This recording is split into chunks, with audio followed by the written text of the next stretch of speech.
Hey everybody, it's IstFun82, and I am drunk. I decided I was gonna have a couple drinks, me and Angel, and I then remembered I was going to record Minecraft, so I decided to have a couple drinks and then record Minecraft. I'm not, of course, recommending playing Minecraft. Everyone should drink playing Minecraft. Yes, I'm not recommending drinking and playing Minecraft. Everyone should drink and game responsibly. If you're going to drink and game, make sure you're drinking at home or with people you know. If you're going to drink in general, make sure it's good, not some cheap shit. This is important. Let me see. What I'm having at the moment is Dark and Stormy. That's ginger beer and rum. In this case, spiced rum, whatever. Dark rum, whatever. In this case, it is Gosling's, which is a very nice rum. And the rum is currently all going into my stomach, but I'm a cheap date, so not that much. Anyway, we're going to start looking into building a home, if I recall. Let's see how this works out. I decided it would be fun for the whole family. I never torched this place up. There's monsters all over there. Yeah, this is why we need to build ourselves a home a bit further away. I think the first thing I should start working on is a railing. Because if I'm going to walk across a one-block pathway while drunk, there should be a railing. There should probably be one anyway, because even sober, I'm not coordinated.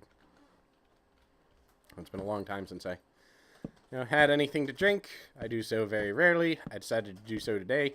I was just released a shift key to reach up and scratch my nose. I know that actually would make me drop to my death right now, but either way, I'm not going to take the risk. Man. No, but it's good Jamaican ginger beer too, so it actually burns your throat.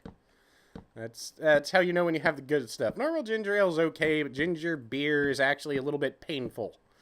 And it goes very, very well with dark rum. So let's see here. Alright. What the hell? Oh, fuck far. It feels like it's been ages. I know it's only been a week since I last played, but I'm like, okay. What am I doing? Okay. No, I have been playing Minecraft a lot recently. I've mostly been playing around with Feed the Beast. It's been enjoyable. Oh yeah, I need to build more platform. It's definitely been enjoyable. There's been a lot to try that's new, and to be perfectly honest, Minecraft needs some new things because, well, it's fun, but it can get old. I mean, it's a great game. I doubt I'll ever stop playing it, but after a while, once you've reached a certain level, you're like, okay, I know how to Minecraft. That's another reason I think thought having a couple drinks would make this interesting. And I'm sure it will. It just might not make it coherent. I know that before the night is over, I am going to have fallen and lost all these diamond tools. That's fine. That's fine, because I don't plan ahead, and this will learn me. So I think I'm going to build a chest. But, I don't... Yeah. A lot of people... I have drinks maybe once, twice a year. I do it responsibly. I drink at home with, friends. Or drink at friends' houses. I'm not a lunatic who goes out like, party! Because I am old and that seems like effort. No, I have drinks once or twice a year. Okay, maybe 3 or 4 times counting, my girlfriend and I's anniversary, New Year's, my birthday, her birthday. Yeah, that's pretty much it. It's not a huge amount of times, but I still have people like, man, you've got to give up drinking. You have a problem. I'm like, I don't have a problem. I actually have it figured out pretty well, thanks. Oh yeah, that's right. I was still mining too. Well, now I have a lip, so I won't fall over the edge. No, but I've actually got it figured out pretty well, thanks. I don't need any advice. I'm pretty sure I can handle it. But no, I don't know. That's those people that had problems themselves and they worry about their friends, and then project all of their problems onto their friends because, oh my god, he's going to destroy his life. No, I'm probably going to throw up, but that's really about it. Tomorrow I go, oh, why did I do that? And in a quarter of a year, I will have another drink. That seems like, if you're going to do it, the most responsible way to do it. That or don't throw up. Which would be a shame, because these are nice drinks, and I don't think they would taste as nice the other direction. So, and I have a lot of friends who recovering alcoholics, or, you know, not recovering and sort of reveling in it. So, you know, they oh, you got problems. You got problems. No, I don't. Yes, I used to go out drinking and clubbing and, you know, do lots of stupid things, but around the time it started to become a habit, I went, you know what, I'm stopping. And that's how you should do it. And also, I know that you're going to get pissed off hearing this, but seriously, don't drink until you're old enough, because you can get in deep shit. It is not advice. I'm not saying, oh, it'll stunt your growth or it'll ruin it. I'm saying getting caught will be the end of you. It is bad for most people. And if your parents catch you, they might react differently. It could be better, it could be worse, but authority figures don't tend to go lightly on you. So, what I'm saying is, you know, be careful. It's not great advice. I'm not trying to be a role model. So if you're going to drink out underage, don't be retarded. Ah, this is great, ain't it? I'm giving such good, wholesome advice. And I don't care. It's not like anyone watches my videos. Well, no, that's true. I actually have a number of people who watch my videos, and I still can't figure out why, but I thank you. Alright. Up we go. I ought to start mining it from the top down. It'd probably be easier. Hope there's nothing up there. Hey, look, there's nothing up there. I didn't climb up to death. I've never ever tried to claim that I'm a good role model. I'm not. I've made far more mistakes than the average human being. And I usually tell funny stories about all the mistakes I have made, many of which are wildly inappropriate for YouTube, and as such, I will not say them, but, you know, they exist, and I don't try to deny them. That's the real trick. If you're gonna make mistakes, just don't deny that they happened. The second you start trying to pretend they don't, you didn't learn anything. So, be proud of, apparently, puberty. Be proud of your mistakes, and if you're gonna screw up big. People will remember you.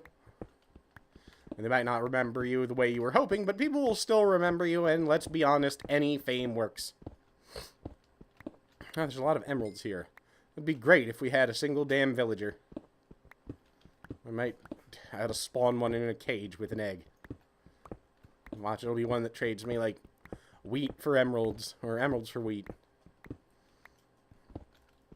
Anyway, that's always my advice. Car surfing. Car surfing is still one of the stories I tell the most. Apparently, it's actually a thing now. I'd never heard of it before when I was doing it, but then again, the internet wasn't really that big of a thing when I was 16. Oh, wow, I'm old. Yeah, I mean, seriously, about 1 out of every 10 people I knew might have had access to the internet. That was never bright. My friend's car had this big, ugly damn spoiler on the top of it. We tried like hell to get it off. It had obviously been glued on by someone who didn't know what they were doing. And we went after it with, like, you know, screwdrivers and, you know, chisels and whatever we could to try and get the thing off. But the thing would not come off. No matter what we did, the thing would not come off. So he kind of went, alright, fuck it, whatever. Spray on some, you know, Rust-Oleum where we had destroyed his paint trying to get it off. We'll just pretend that, you know, it's supposed to look like that. It was a crap car anyway. It was a fucking Beretta. Those things are awful. About the only thing I can say for it was that it survived what we did to it. And then one night, we're driving through an area of Maryland called Dundalk. Basically, if you can think of any hillbilly part of the state you live in where, you know, you don't want to go there, I was like, oh god, the hair.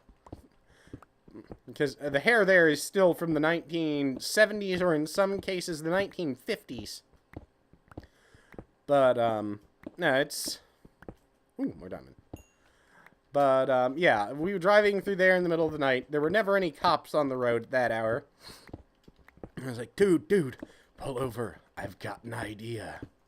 Keep in mind, none of this was done with any chemical alteration whatsoever. This was just done out of pure, absolute teenage stupidity, I guess I want to say. But I climbed up on the roof of his car, and we're driving down the road with him hitting apparently like 80, with me standing up with my foot latched under this spoiler for, to keep me up. Yeah, I'm amazed I'm alive too.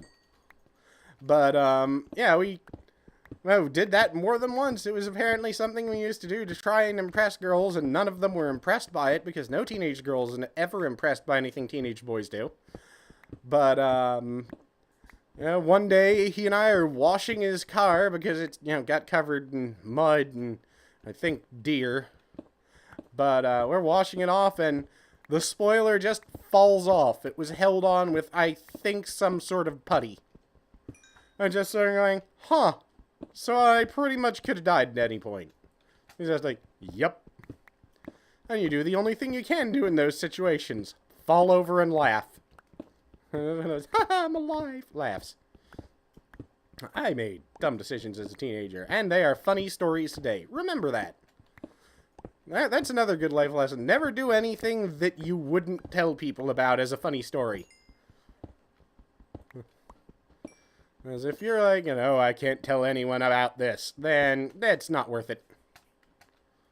It is never worth it if it's not, if it's not funny, if it's not the sort of thing you can repeat at a party, it is a mistake. Moreover, if it's the sort of thing that gets you put before a judge, it's a mistake.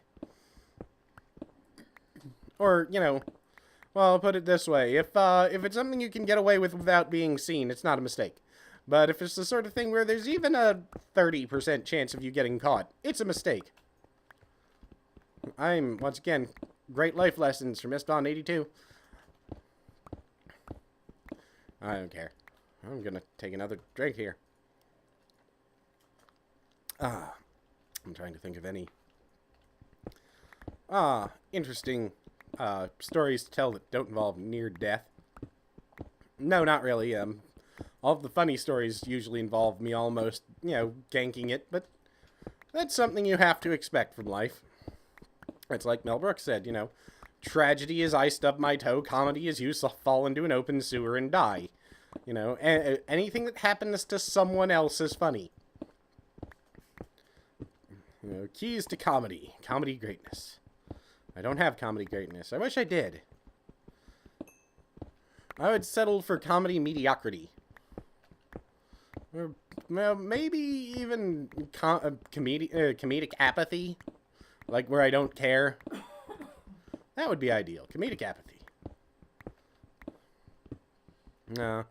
That was the same car that we tried desperately to destroy. I know I've mentioned the story numerous times for those who haven't seen it. There's a hill I don't even know. It's probably like 15 miles from here. And it's actually a residential street, but it goes from perfectly flat to about 40 feet, or well, probably 40 or 50 feet downward, just dive. I mean, it's a road, but the road it feels like it's almost vertical when you're trying to climb up it, because your car is dying. Your car is dying horribly from the, effort it's putting into it. But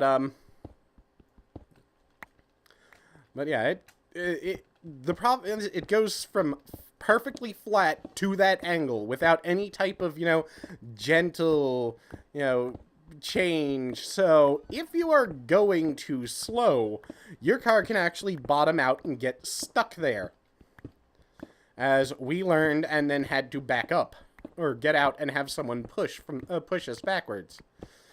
But if you're going fast enough, you are weightless for about 3 seconds is what it feels like.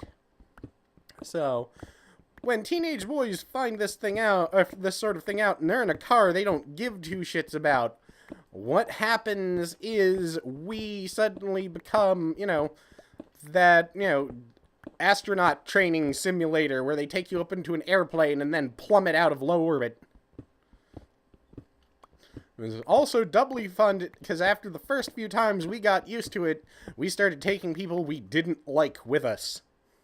And that was good times because no one would ever fucking listen and put on their seatbelts because they were teenage guys. So what this usually ended with was people being flung about the car and hurting themselves. This is, of course, the height of humor. Anyway, I'm going to call it here. I'll be back tomorrow, and I'll see you all again. Till then, peace out.